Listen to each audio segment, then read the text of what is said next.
It is just simply for the presentations that we'll share with everyone as I'll send it out to everybody by email. But thank you everybody for joining us here today.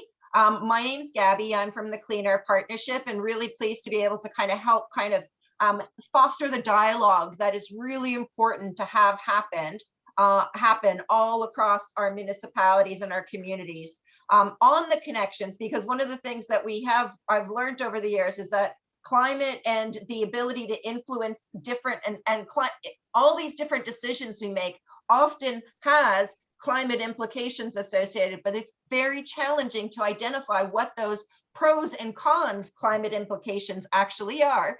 And it's almost impossible for any of us to be an expert in one area, much less an expert in all the areas. So this really is a collective effort that needs to take place to bring a bunch of different expertises together and to build climate literacy and capacity across all Ontario municipalities, Canadian municipalities too, of course. But we're going to focus in on Ontario, and we're going to focus in on the Southwestern and Waterloo region, Brent area for this tonight's discussion. And it's being brought to you in part by Climate Caucus, as well as 50 by 30 by Waterloo region as well. So I did want to do some land acknowledgements. I just wanted to let you know that I'm joining you from the traditional territories of the Erie, the Neutral Huron-Wendat, the Haudenosaunee, and the Mississaugas. And the land that is covered in this area is covered by the Dish with One Spoon Wampum Belt Covenant. I've been doing a little bit of research to kind of improve my knowledge of Indigenous history and reconciliation opportunities, and it's such a huge area of wanting, so much opportunity to learn so much. And I do have to admit, I've been embarrassed many a time about how I haven't learned a lot of this, history in Canadian history, and but I am enjoying myself learning a lot more. And I'm going to put this YouTube link. I found this video really super helpful in helping to me as a kind of like helping me understand what role can I play and how do I engage in dialogue on this topic.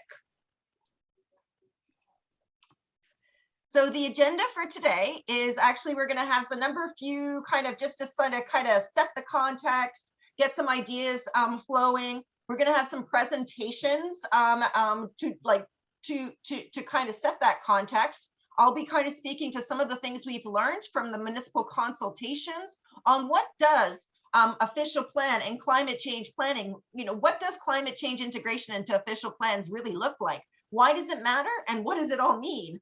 And then Mark Roosers from OFA is going to be speaking on growth management, climate change, and agricultural protections. We have Krista Long, Executive Director from NFU, who's going to be providing a presentation as well. And then Stephanie I'm sorry, Stephanie, I'm kind of stumbling on that one. Goertz, did I get it right? Goertz? I think it's Gertz. Gertz, thank you. From 50 by 30 Waterloo region will be presenting as well, and doing giving you a little bit of a taste of a future workshop that's going to be coming up as well. So just before we get into the presentations, I'm going to stop my sharing and choose another screen to share on this one. But I would love to ask, Stephanie if her son Brady can give a little bit of an opening remarks based on some remarks that were shared. I'm going to turn it over to you, Steph, to do the opening remarks. And thank you so much, Brady, for joining us tonight and giving us the opening remarks.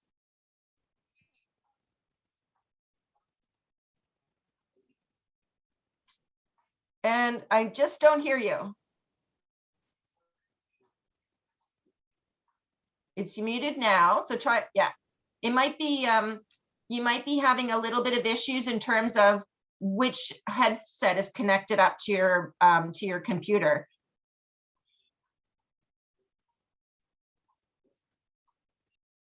Sorry, Brady, we don't hear you. I don't think your headset's connected up. Can you take it off and just say it verbally?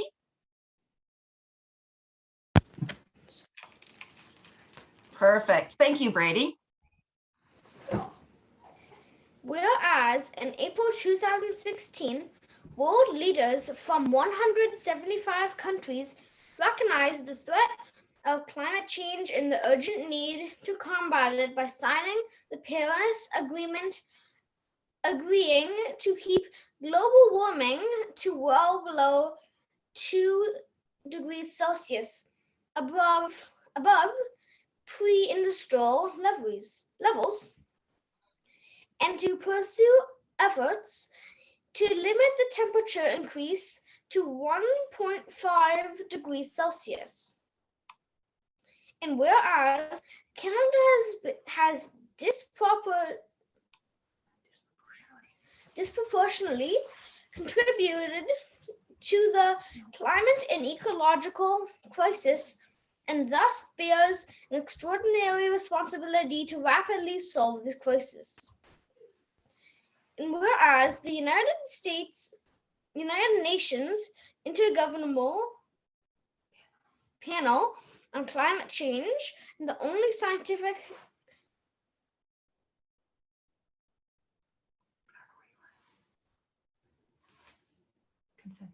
consensus confirmed that the only way to limit global temperature increase to 1.5 degrees Celsius is become net carbon neutral by 2050. And whereas an emergency mobilization on an unprecedented scale will be required to reach net zero greenhouse gases emissions all across the sector by 2050. And whereas the country of Brant has experienced the social impacts and borne the financial costs to more intense storms and greater volatility in local climate patterns. And whereas the country of Brant joins with 470 other Canadian municipalities, the Government of Canada, and more than 1,190 governments all around the world in recognizing climate change as a clear and present danger to our community, and the existential imperative to begin the transition to an ecologically, socially, and economically regenerative economy.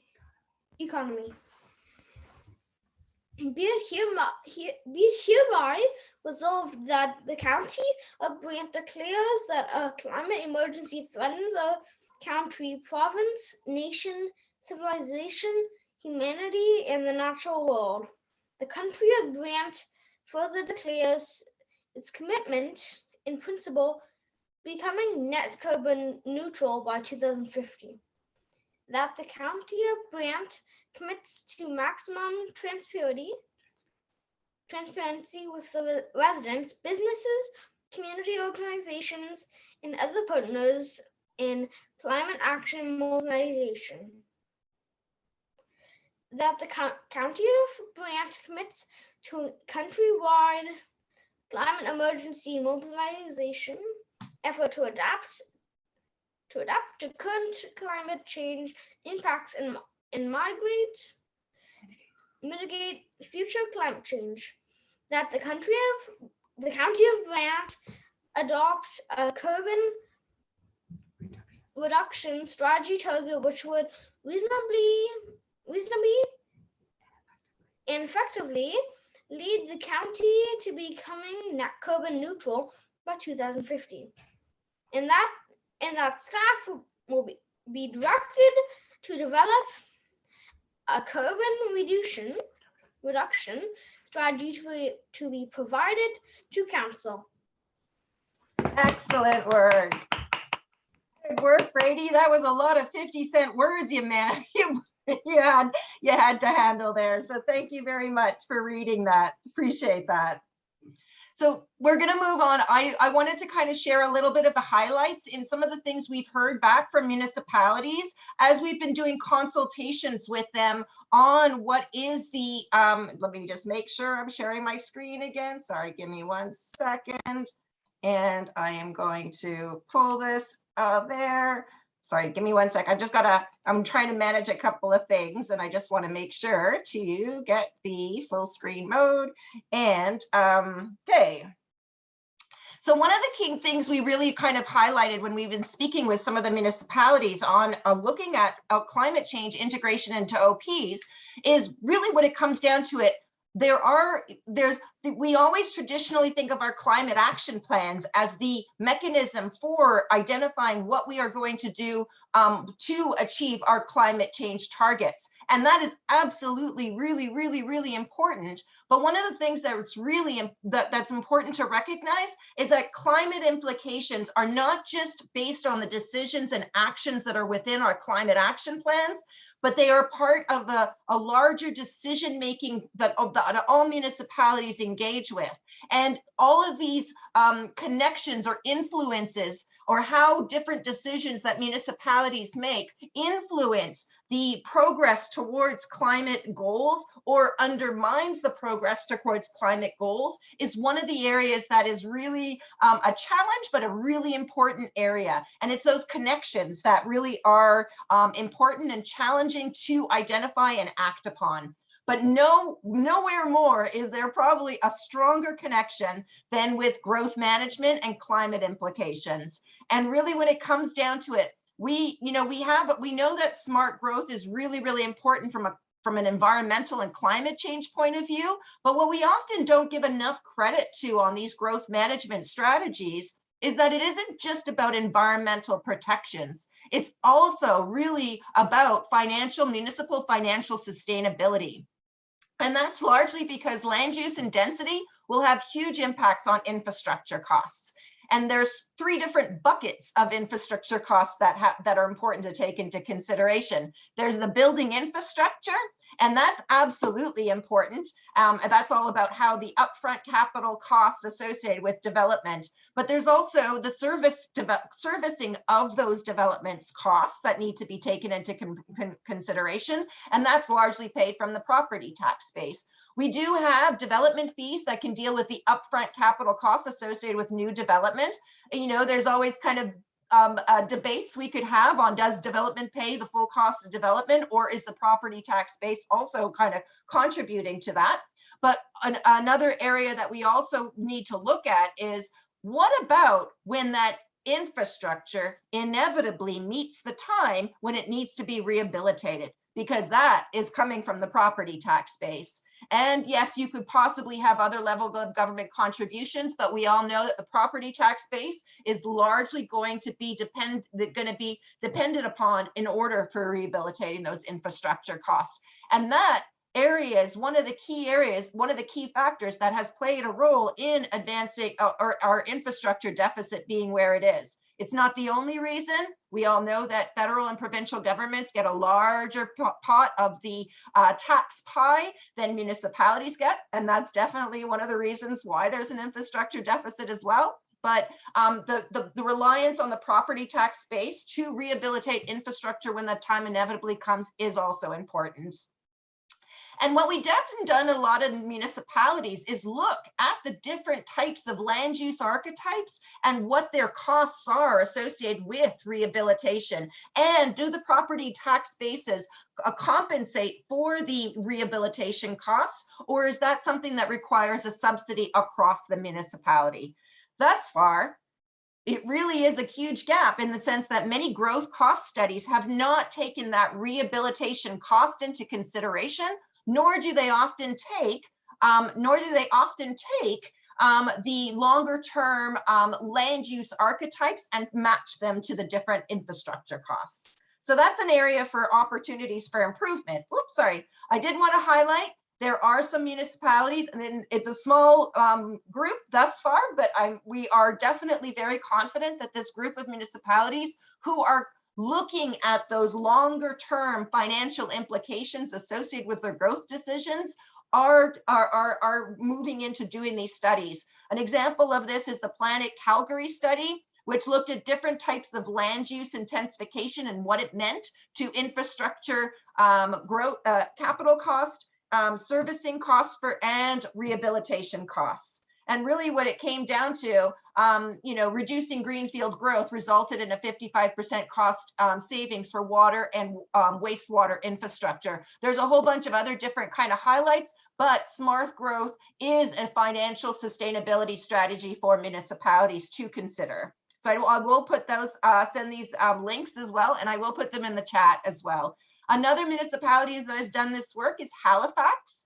They've looked at 2 different scenarios in their growth management plans that looked at different types of intensification or just breakdowns in terms of where growth will occur. Now, I'm not going to go into the discussions on this one. This is just, yes, it's a very complicated kind of chart, but ultimately what it came down to is when you look at it from the perspective that there are significant growth, significant cost benefits to intensification and more on managing growth within a smaller area and finding the best balance between land use and density that for that community to also bring in those infrastructure costs into account.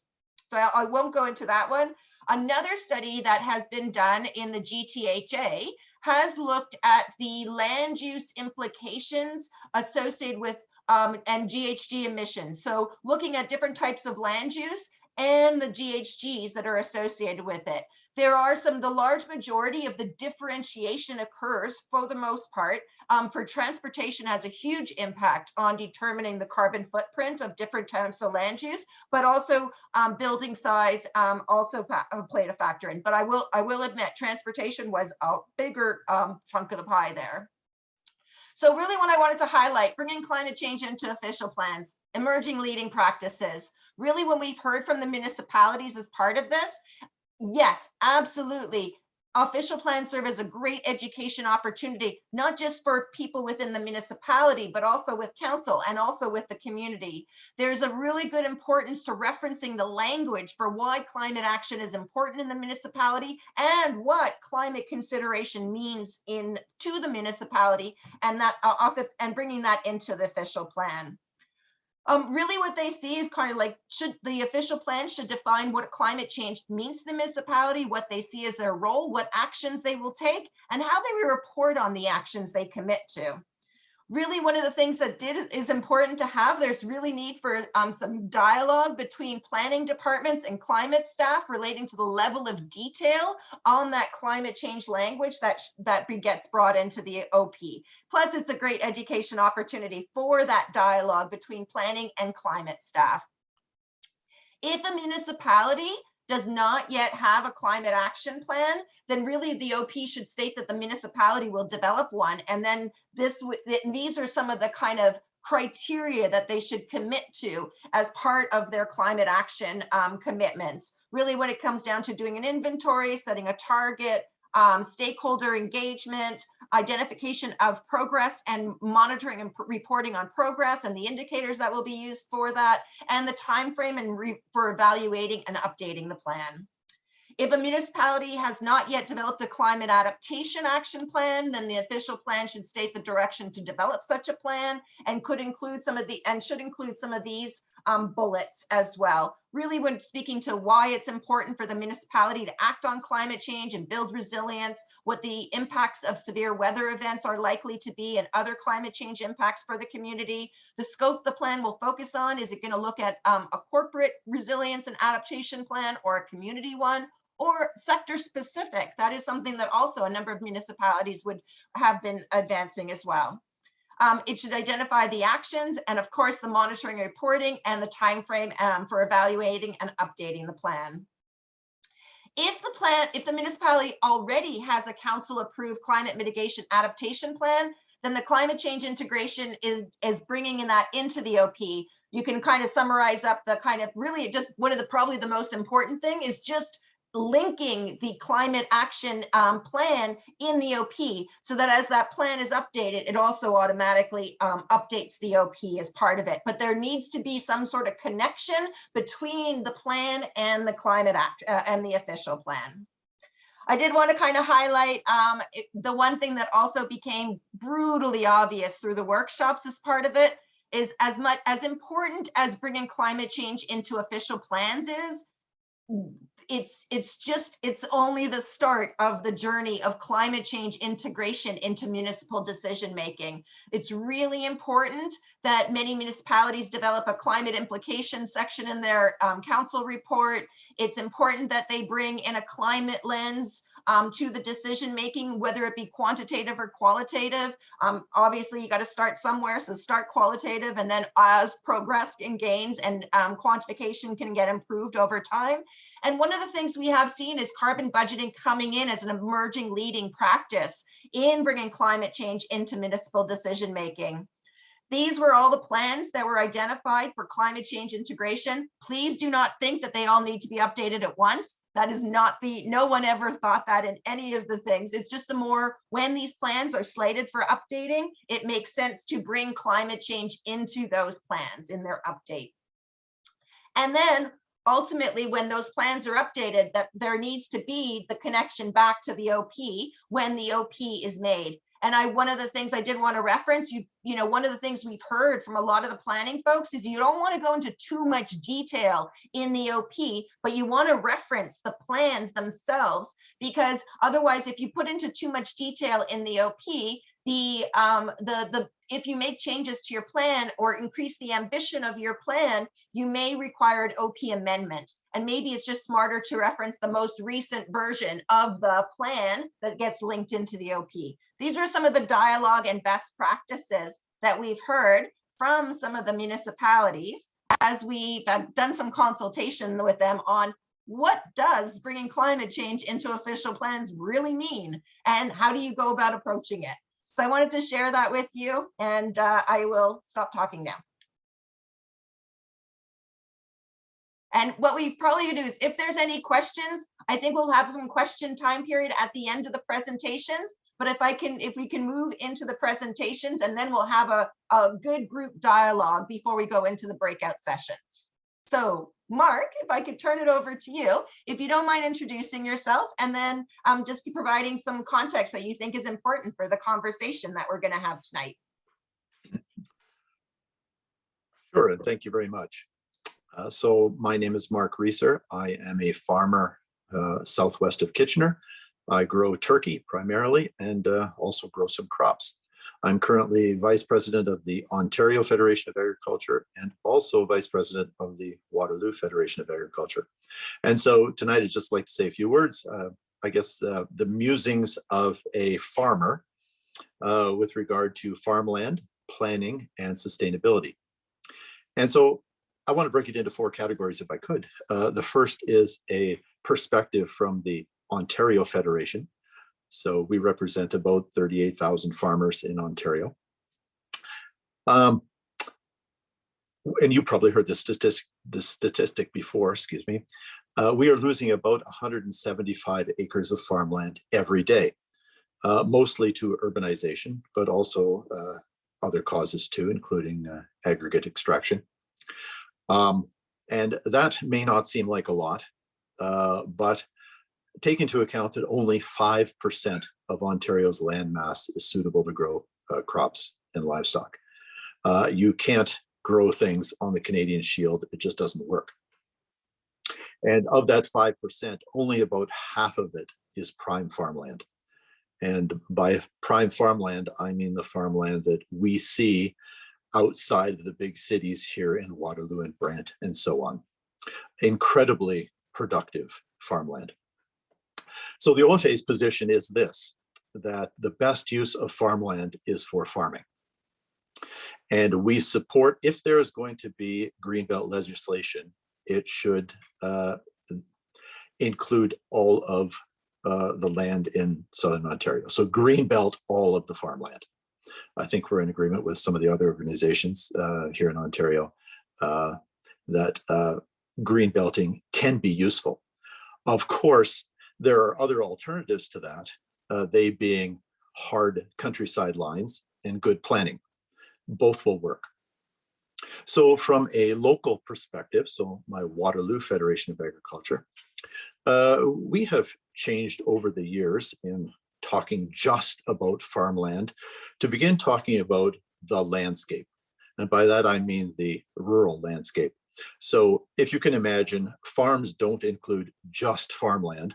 They include wetlands, the bush, streams, river, riparian zones, and so on. They include water, animals, plants, and soil. So it's kind of like a system or a puzzle, if you will. And if you don't have all the pieces to that puzzle, the system falls apart. So we like to say that we are stewards of the landscape here in southwestern Ontario. And that landscape is good and it should be preserved. So now a few words about planning and official plans. Our local Federation of Agriculture realized probably 30 years ago that the single most effective thing we could do as an organization for farmers and agriculture was to participate in the planning process, be that in our local municipalities or at the regional level. And we took that very seriously. Unlike many other farm organizations at the time, we thought this is the thing where we could be most effective. And we feel very lucky here in Waterloo that we have been able to work with, and I will say it, probably the most progressive, visionary planning departments in all of North America with regard to urban planning. And I say that unabashedly because I think it's true. We have participated in so many ways and have been welcomed for our perspective. And we believe not only in protection of the landscape, but also providing places for people to live, because that's also part of the puzzle. So we've been involved in some innovative aspects in terms of planning, and I'll list some of them. One was the designation of environmentally sensitive landscapes. These are landscapes that are unique and irreplaceable, usually having to do with some water sources and so on. We have a protected countryside designation, which protects the entire Waterloo Moraine that runs from north of Waterloo all the way down to North Dumfries Township. We have countryside lines in Waterloo region. That is the hard line where the city ends and the countryside begins. And that is unique in North America, in that the vast majority of urban landscapes, there's a kind of a gradient between city and country, and you're never quite sure when you're in the country and when you're in the city. Here in Waterloo, we cross a line and we know that we're in the countryside, and we respect that line and know that the land on the outside of that line, in other words, countryside, the farmland, and so on, the rural landscape, will be protected.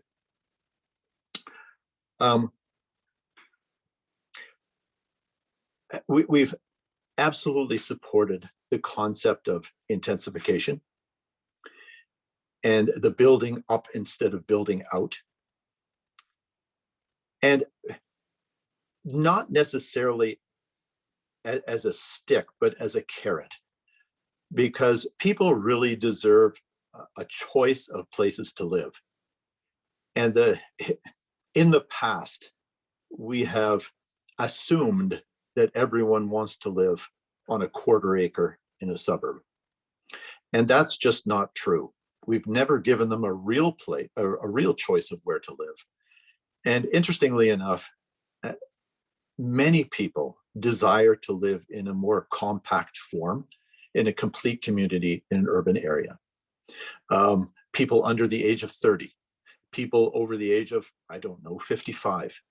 And if you don't believe that that's true, just visit Waterloo or Kitchener or even Cambridge and see the intensification.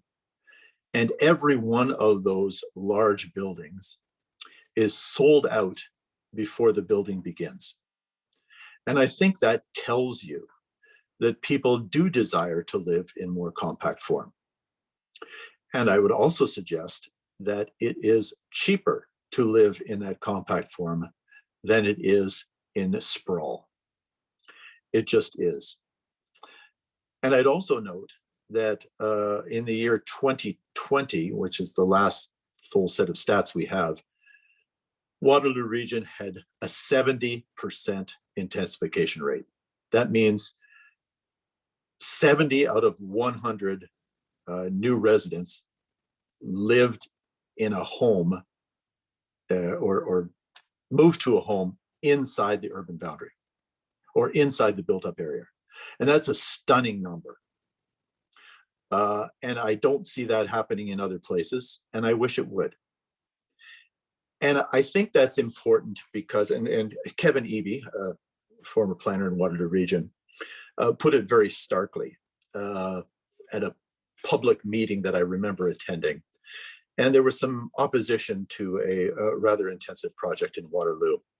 And he said to the people who were there expressing concern, this single development will save 70 acres of farmland.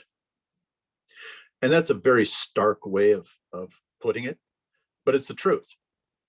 If you want to protect the rural landscape, you have to build in a different way.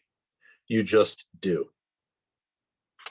So I'll say a few words too about sustainability and the future. Planning is an interesting thing. And it's good that we now are required to plan until 2051 instead of 2041. But I'm not sure that's good enough. There's an indigenous concept of planning for 7 generations. And I think there's a lot of wisdom in that.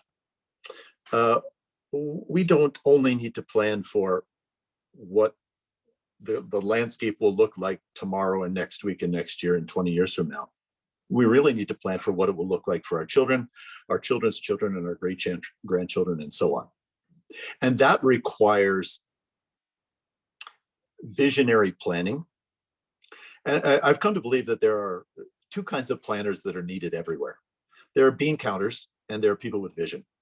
And you actually need them both. And I so appreciate planners with vision. I think they're harder to find.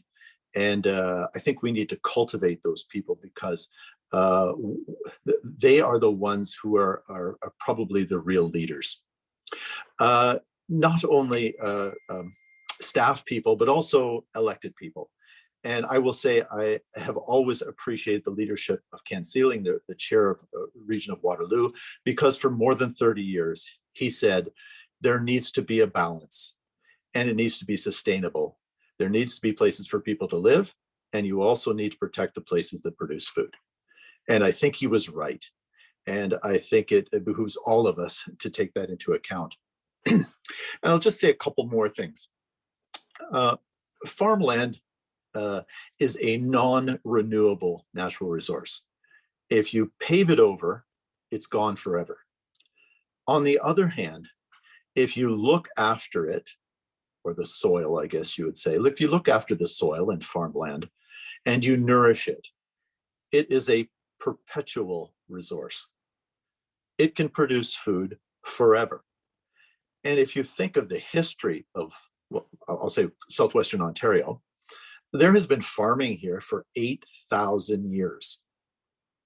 And there's proof of that. I mean, it's a fact.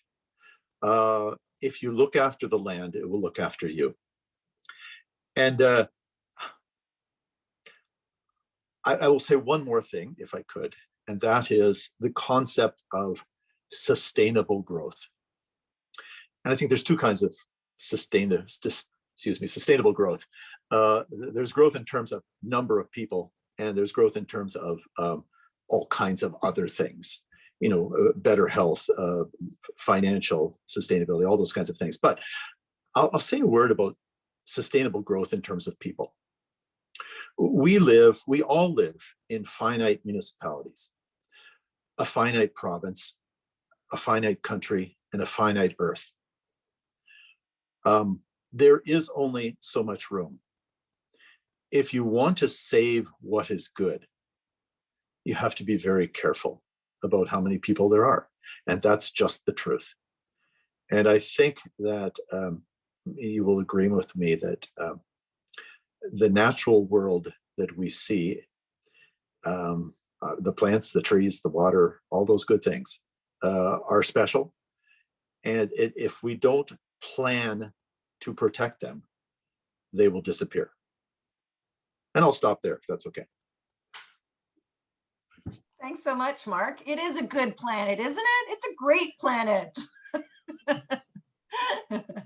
I think we should invest in this one and not try on Mars. So thank you so much for those marks. I really appreciate it. I'm going to turn it over to Krista. Krista Long is the Executive Director for NFU. And if you could just do a little introduction to yourself and then give your remarks to set the context for our discussion, that would be that would be fantastic. Thanks, Krista. Thanks, And Gabby. yes, I can totally, yeah. And if I can see your slides.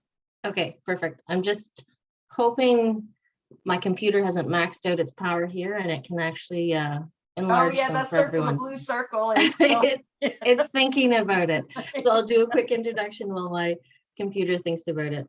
So yes, I am Krista. I'm joining you from Cambridge tonight, which is the traditional territory of the neutral Anishinaabe and Haudenosaunee peoples.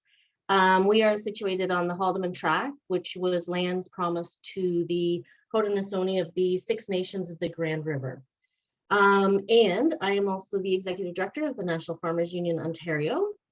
And the NFUO is one of the 3 accredited farm organizations in Ontario. And just a little bit of background on us. The NFUO believes that the family farm should be the primary unit of food production in Ontario.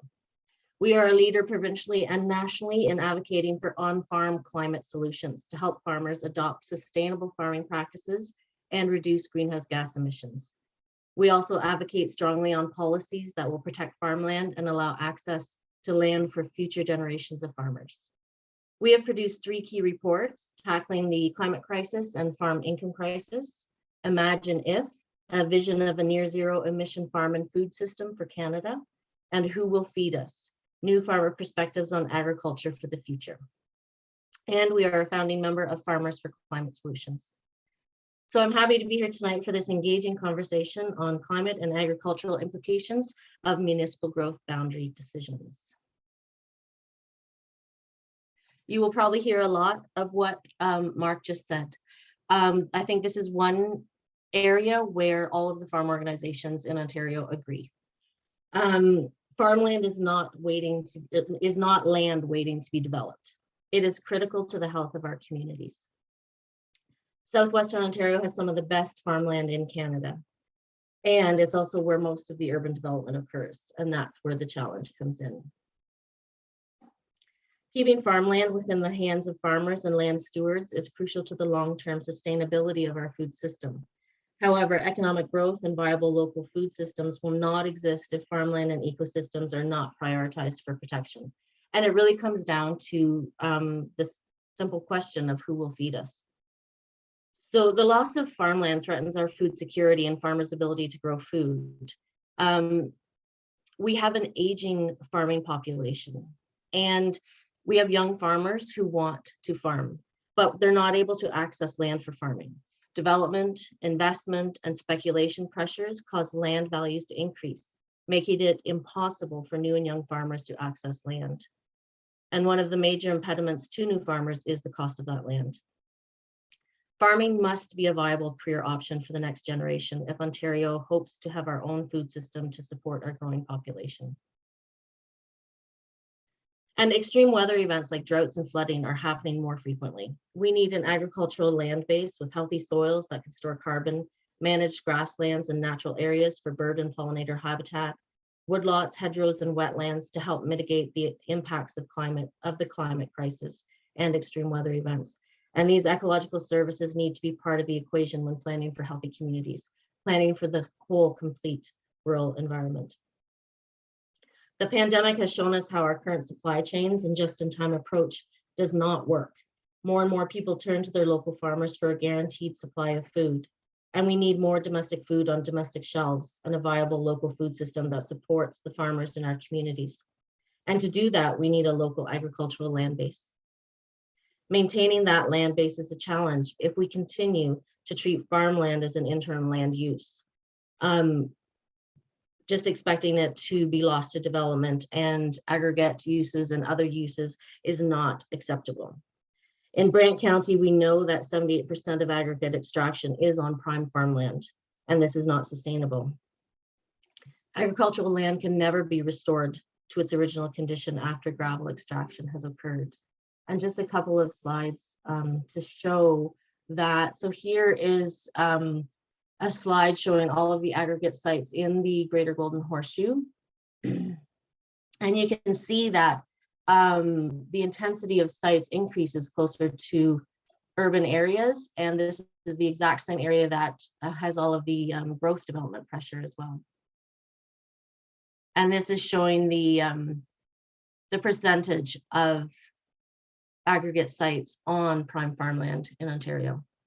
And again, you can see some of those similar patterns.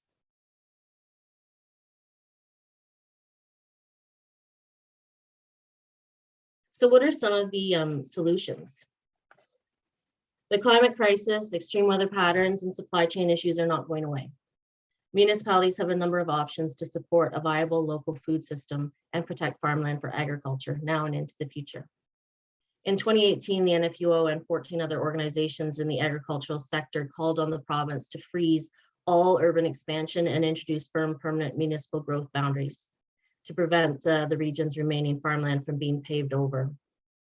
We are now calling on the province to prioritize the protection of all farmland in Ontario. Every municipality has the ability to control urban growth with firm urban boundaries, realistic growth and density targets, and policies to prioritize their agricultural land base. Mark had touched on this, and the growth needs are changing, but we haven't changed our model to determine and project growth.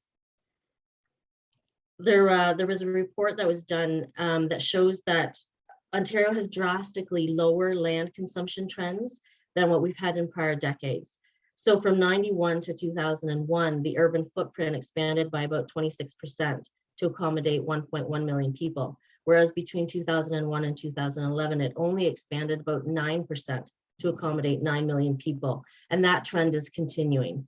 And I think Kevin Eby was referenced there, and he has a number of great resources and presentations that can show that better than I can ever explain it. But we need to start changing how we plan for our communities and base them on realistic growth targets and density targets as well. Demographics and housing needs are changing. And it's interesting that in the 2019 Places to Grow report, the density targets of 50 persons and jobs per hectare is not even enough to support transit-oriented communities, which is where we should be heading if we want to tackle the climate crisis. We need to return to the older targets from the 2017 Places to Grow Act of at least 70 persons and jobs per hectare to plan for a transit-oriented community that meets greenhouse gas emissions and sustainability targets and places a priority on protecting surrounding farmland. There is an economic payout for planning higher density cities. A City of Ottawa study showed that implementing responsible densification of urban areas would save municipalities $603 per person. Alternatively, low density development would cost the city $465 per person, as the cost to build and maintain infrastructure for roads, power, and sewage would be greater than income generated by property taxes. Also, we'd like to touch on the fact that focusing on local agricultural systems mapping and looking at your local agricultural system as the economic driver that it can be, and building your economic development models around that, placing a priority on farmland, local farmers and agricultural businesses, attracting local agricultural processing and manufacturing is what's going to help build a local sustainable food system. and help to protect farmland in the long run. The NFUO also advocates for growing the greenbelt across Ontario to avoid leapfrog development and piecemeal selection of agricultural areas. We need to protect farmland for agriculture, period.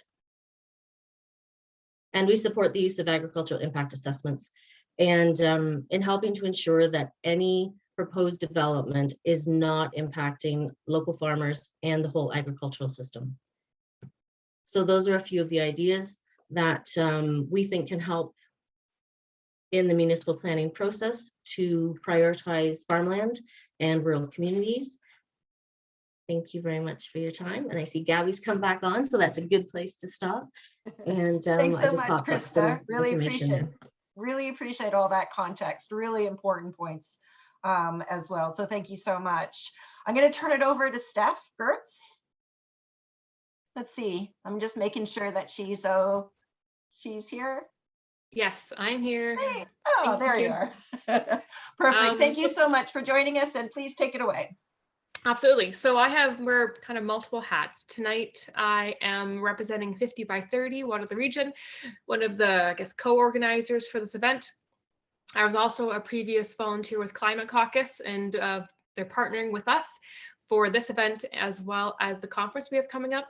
But first, I want to acknowledge with gratitude that I'm gathered in Wilmot Township on the traditional territory of the neutral Anishinaabe, Haudenosaunee, and Mississaugas people.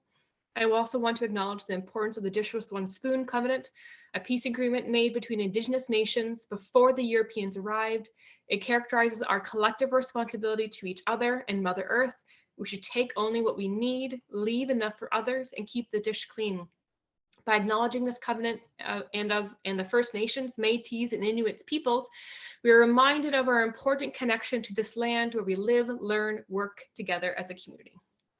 So thank you for that. So first, I would like to just throw a bit of acknowledgement for Climate Caucus.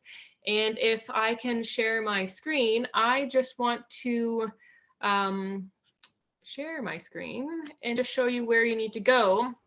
Oh, I said this. Oh, sorry. Hello. Brady's still sitting here with us. Hi, Brady. Hi. So Climate Caucus, I was introduced to them about 1.5 years ago, and they are one of the partners or sponsors or the organizing group for here. Amazing organization, and it's focused specifically on counselors.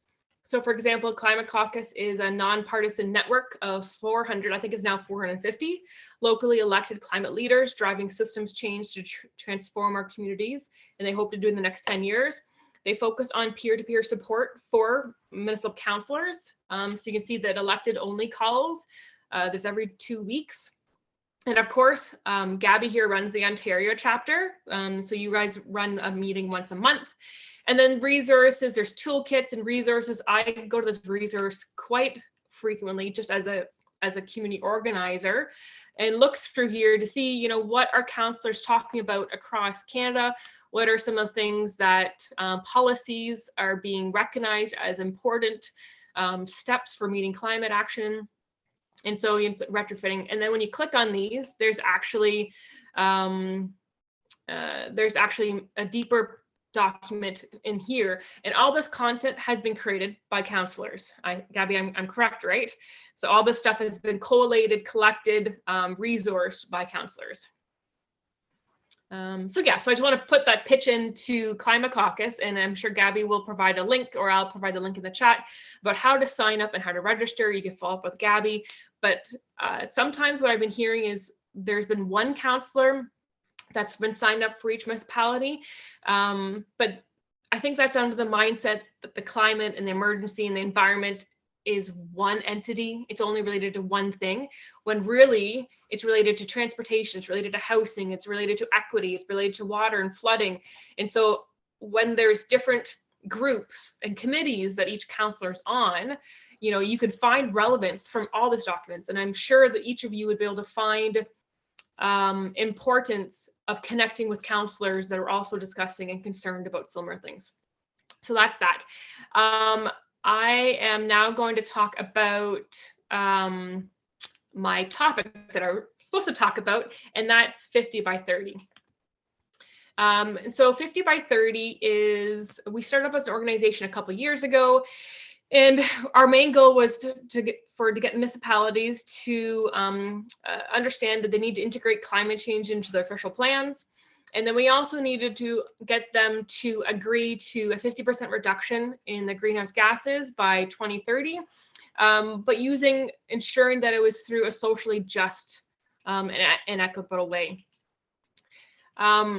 So that's 50 by 30. One of the things that happened was that 50 by 30 couldn't have really came about without Climate Action Model of the Region. So I really wanted to touch on Climate Action Model of the Region.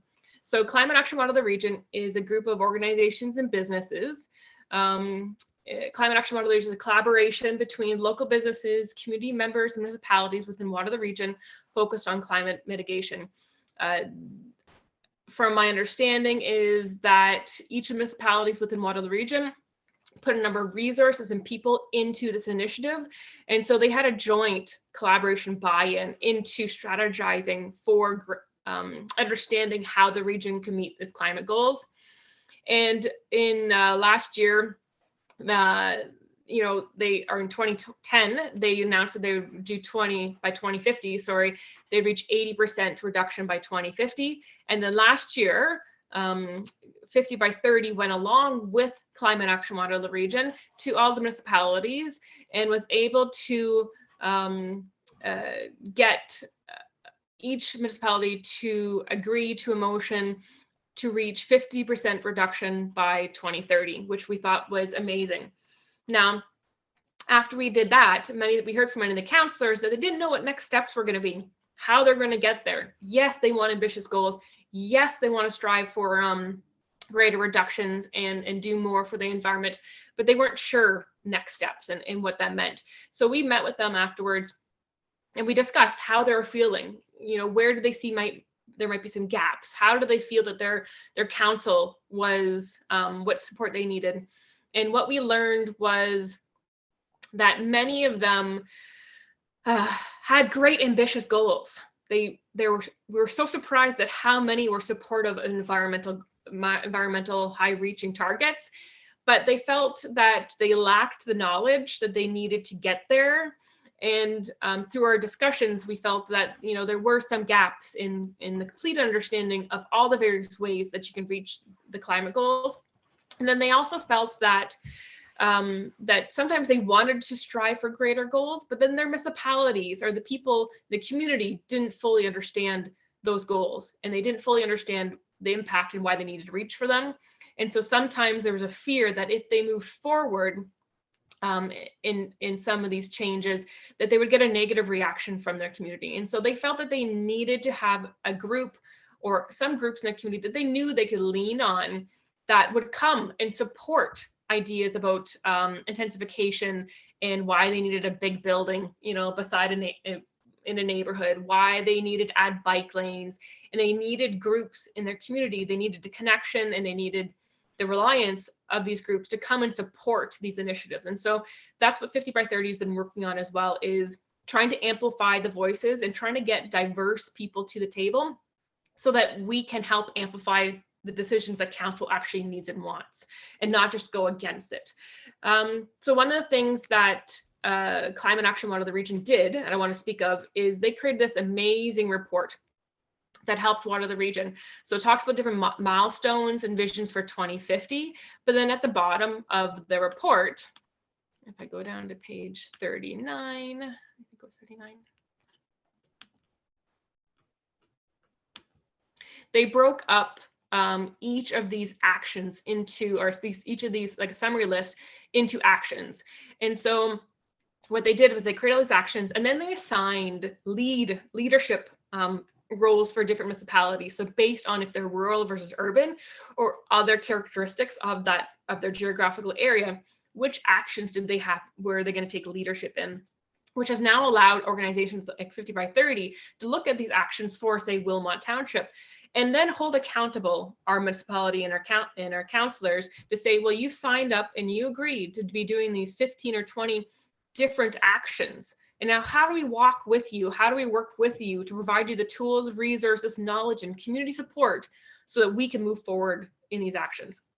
So that's kind of where 50 by 30 came from. Some other topics that we've been discussing with at delegations is about the 15-minute communities and how that's kind of made. And Mark Russer commented on that and how, you know, that we need to intensify those areas. And one of the things that I've been noticing about land expansion and development in communities, that, you know, chunks of communities are being, land is being swallowed up by this urbanization, these larger communities. And these developers are understanding the new buzzwords. They're hearing what counselors and staff are trying to do. And so they're using some of these words in a way that doesn't necessarily make sense when you understand the context in the communities they're building. So they're dropping words like 15-minute communities, about creating equity, about creating opportunities for businesses and mixed use and housing and affordability. And when you really get down to the definitions and understanding what they mean, they might not actually know how it is to create a 15-minute community. A 15-minute community is about providing equal access to core services and opportunities, with everyone able to meet their basic needs within a short walk or bike from the home. It means ensuring that activities that make urban life livable and enjoyable are available to all, not just concentrated in central wealthy neighborhoods. This includes community scale education, healthcare, central retail, such as grocery shops and pharmacies, parks and working spaces. And when you hear about some of these subdivisions that are creating 15-minute communities, and they're building houses, and then they're like, oh yeah, but we're creating some retail space in there. So now we're creating 15-minute communities. That's not true. If they can't access healthcare, if they can't access education, if they can't access transportation, if they can't access, you know, basic amenities like a grocery store in that community within a 15-minute walk, bike, or roll, it is not a 15-minute drive. That I've heard some counselors kind of argue with me.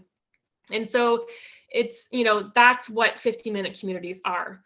And then when you look at creating equitable spaces and engagement, you know, community engagement is key to any climate action plan. But the definition of community engagement has greatly differing meanings for different municipalities, and even in between staff and council. Community engagement is a process of involving the people that live and interact with your city in its development, including anyone with an interest or an influence, or who is impacted by a local plan, policy, or action. Engagement strategies help cities to develop a better working relationship with the community to ensure that the needs and issues of all parties are understood and can be addressed to achieve positive change. So there's multiple ways of community engagement. And I just have to say it, you know, posting on Twitter that you have an official plan meeting coming up in a week or in 2 days, that doesn't count as community engagement. And I think as counselors, you need to be really aware that if you're seeing lack of engagement, a lack of input from community, a lack of number of delegates, it's because people don't truly understand what the official plan is, what it means to them. It's about going to, like, I'm part of the Wilmot Horticulture Society. The Wilmot Horticulture Society now understands fully what the official plan means to the Horticultural Society in Wilmot. The same with Citizens for Safe Groundwater, the same with Nith Valley Eco Boosters that I'm a part of, and the Food Systems Roundtable that I'm a part of. We all now have better understanding because I try to bring that knowledge to them. But if I wasn't there, that engagement with core people such as transportation and bike routes, community garden spaces, that's all knowledge that you need to bring to people, and you need to really understand where your staff and what they're doing to engage the people in your community. So yeah, that's kind of what I want to say. Perfect. Thank you so much, Steph. I really appreciate that. Really good points. I actually was thinking about what you said about the 15-minute community, and I actually was have on my to-do list to reach out to Ottawa because they just did their official plan update and they brought the 15-minute community into it. Oh, go ahead. Yeah, so that's actually one of the things I looked at initially was they actually have a climate change not official plan, a master plan. They have a climate change master plan, and they have a 15-minute community master plan, or it's part of their official plan. And I have researched, I've looked at it. They have amazing maps and tools, and they've mapped out, did color coding hotspot maps of access. So you can see by community, by neighborhood, how close is a pharmacy, how close is a doctor's office or a grocery store. And I can put that link and information in the chat window. But now they can look at these communities and understand what resources and stores do they need to put in place so that they can actually start creating this 15-minute cities, not just, you know, in Waterloo region or city of Waterloo, you know, having 4 barber shops within a city block. You know, there needs to be some planning of what stuff is going to be available to amenities to people. But yeah, actually, we're going to be talking about that at the conference. So I could do a little pitch on February 17th and February 18th. We're partnered up with Climate Caucus again to be hosting a conference. I'll put the link in the chat again. And basically, we're going to be looking at how municipalities can better integrate climate change into their official plans by bringing best practices experts in academia to the event. And so each of these organizations will only have 15 to 20 minutes, so little buzz, you know, really quick snippets, and they'll be able to talk about the importance of the reports that they're doing. And Gabby will be there from Clean Air Partnerships, but they've already come up with a report stating specifically how you can integrate climate change into your official plan. So what we're doing is we really want to highlight all of these things that some counselors might not be aware of, and then give time for experts, university professors and students to highlight other expertise in 5-minute videos, 2 to 5 minute videos of things they really want municipalities to know that they probably aren't aware of because they're not, you know, talking with the new trends and the experts that are coming out. Sorry, I'll stop talking, but. No, I think that's one of the things that's really resonating for me is just how important it is for us to work together on this one. Because, you know, even having worked in the environmental field for the last 20, oh my goodness, I feel old now, but 25 years, one of the things like, I can't consider myself an expert in any one, in any one area of climate action, but much less all the areas of different climate action. So we really need to bring our expertise and our insights together to help get the wisdom and the knowledge shared across implementers as well as decision makers, of course. So that is really one of the key things that I see as really the importance is we have to work across all of the different silos that we are living in right now. We've got to break those silos down, engage in conversation across build shared knowledge and expertise and experience. When one municipality does clean air climate change action, they've got to share what they've done with all the other municipalities so we can always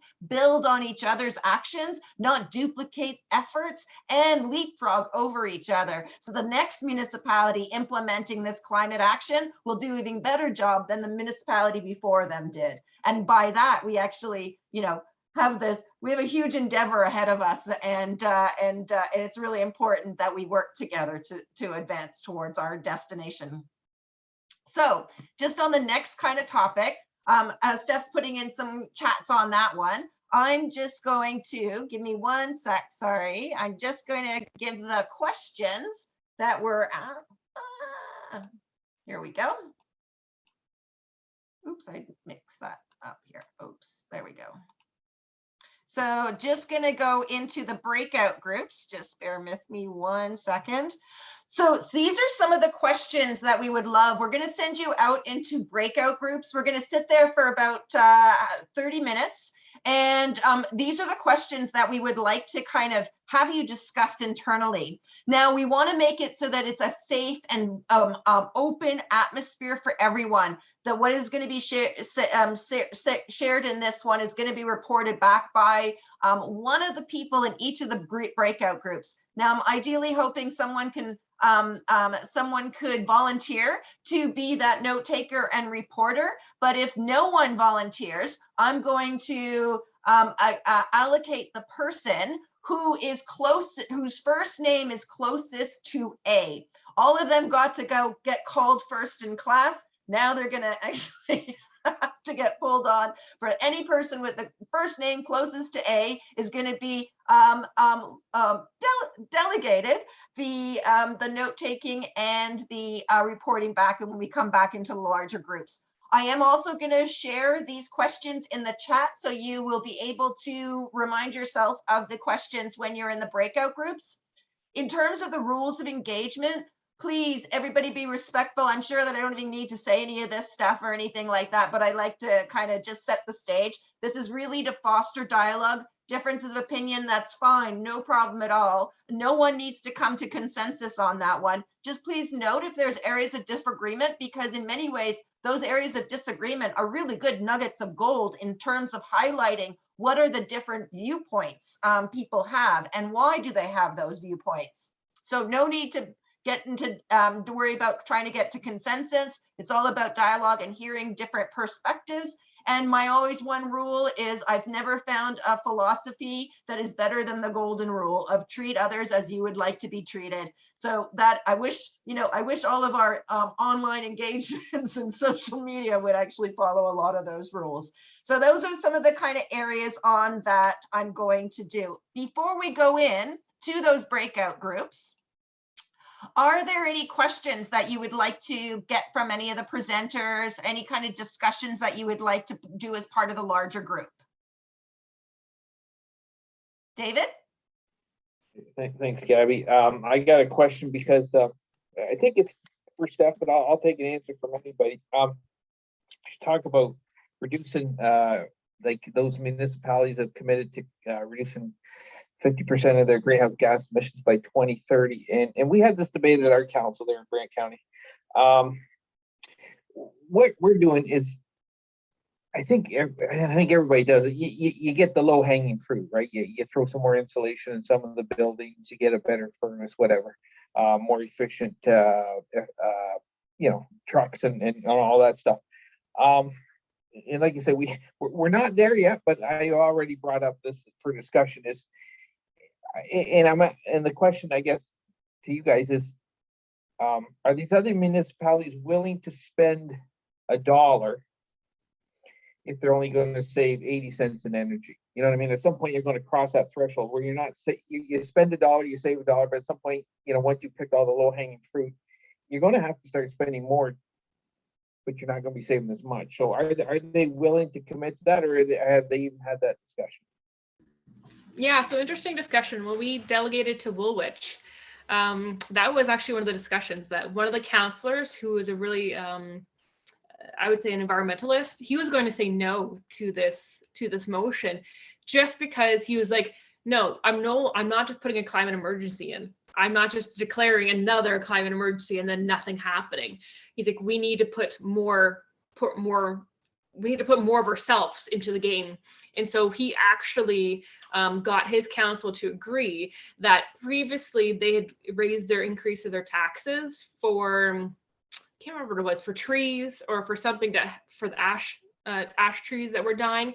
So they already put a levy in. And so what they did was they actually put another levy into their taxes for this to ensure that they had a minimum number of a lump sum of money in order to move this forward and actually ensure they had some money at the very minimum to put into this. No other council, no other municipality did that. And so that was interesting, but that was a discussion by other municipalities as well. So I think it is a discussion, and there is a fear by many municipalities that it'll just be another climate emergency delegation or declaration and nothing will happen. So I think there is some hard things to understand. There is Eco Stewards in Woolwich, amazing company, and they talk about how to design things up front that will actually decrease the costs later on, and they go into businesses and help retrofit them or even make decisions, and then it'll automatically cut their business expenses and costs by 20 or 30% just by even making some general changes of how things function. And so just to quickly, one of the municipalities or one of the councillors asked him, and they said, well, we're having a lot of flooding and we have to fix your infrastructure and drains. We always have to fix these drains in the ground and because there's just a lot of flooding in the roads or they're cracking. What do you recommend for that? He's like, well, why is there water sitting there so much? He's like, look at the roofs near that intersection. Are they green roofs? Do they have rain barrels? How are they getting the water? Where's this water coming from in the first place? And so a lot of times we're looking at the problems we need to solve. Sometimes we need to fix other problems and it will actually then somehow trickle down and reduce the costs of the things that we're continuously putting our money into fixing. I don't know if that helps you or not. Yeah, a little bit. Like you say, it's not an easy discussion. I just one comment. Okay, so I mean, we're in the county, in Breakout County, we did the same thing. We declared a climate emergency, and it doesn't necessarily mean that you have to have even if you don't have a plan right away, you'd be surprised how many times we've referenced that motion, right? Because it was moved early in this 4-year mandate. So a lot of motions that came afterwards, we'd say, well, should we do this? Should we do that? And then, one of us would, usually me, would throw it in everybody else's face that, well, we did pass a climate, change emergency motion. So I think, we should, do this. So even though you may not have a specific plan per se, it does impact later on. So I'll leave it at that. Thanks, guys. And it absolutely enables you to bring that climate lens to all municipal decision making, which before it didn't actually giving kind of like that climate lens wasn't even applied. So it has a huge amount of power. It's a very powerful tool in helping municipal councils apply that climate lens. I'll give you an example of, I agree. A lot of municipalities, when it was like they would do climate actions when it was a win-win, when it made perfect economic sense as well as environmental sense. But our economic systems and the way we do our analysis is not skewed towards thinking long-term. So we really do need to be changing the way we do our decision-making. I'll give you an example. When yes, I'm going to do the breakout. So yes, I'm going to stop now. Okay, we'll put that in the chat and I will put it as part of the proceedings, but we just did some analysis of our corporate energy plans that municipalities have to see if they're in line with their climate emergency declarations. I know it's a shocker, they were not aligned. So what we did is we highlighted to them what needs to change in their corporate energy plans to turn their corporate energy plans from an incremental energy efficiency improvement over a long period of time to actually being in line with their climate emergency declarations. And I will throw that into the chat and I will throw that into the proceedings so that we can share that. And we're going to go into the breakout sessions right now. So what I'm going to do is I'm going to do the breakout sessions. I'm going to make 3 breakout rooms. And then that will kind of create that'll create a little bit of opportunities for people to have smaller groups and discussions associated with it. I will also be moving it into the breakout sessions and pulling back people in 2. Okay, so I just move it into 2. And then then we will reconvene here in 30 minutes to have a report back. So thank you so much. And please have someone volunteer to be the note taker and the reporter, or the person with the first name closest to A. All right, I will see you shortly.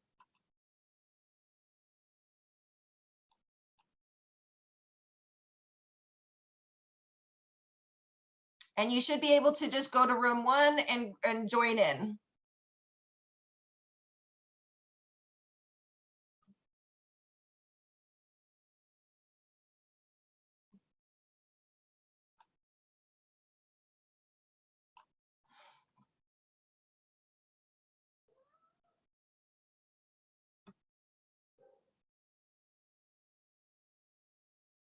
So it's just you and me here, Steph.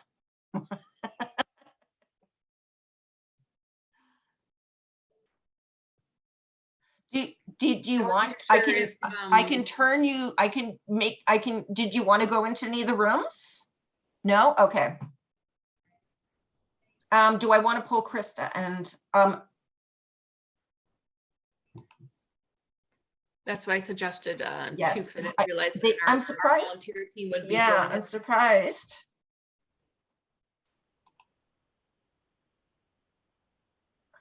Let's come back. And where did I see? Oh, Anne here. Oh, sorry, Krista can go in, I guess, because she's with Oh, Anne. sorry. Okay, so sorry. So sorry. Okay, so it's Anne that, oh, sorry, Yeah. Krista. I didn't mean to do That's that. okay. Sorry. I'm going to move okay. you to Which room were you in? 2. Krista, do you remember which room you were in? 2. I'm gonna move you to, sorry, it doesn't let me go move you into. You should be able to, let me just go breakout groups. Can you join again if you click on it? No, eh? Can I move you just to room 2 instead? Because it's letting me do that. Yeah, that's where she wants to go. Okay. Okay. Sorry. No, it's fine. And did you want me to pull Anne back? Did you do it yourself? No, it bounced me back. Gabby, if you click on breakout rooms, you should be able to See assign if people. give that a go and see if that works now.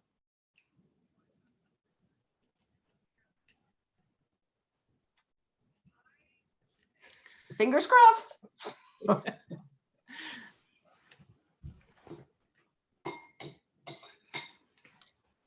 Did you want me to pull Anne back? I don't know. I think I'm pretty sure that she'll. Okay.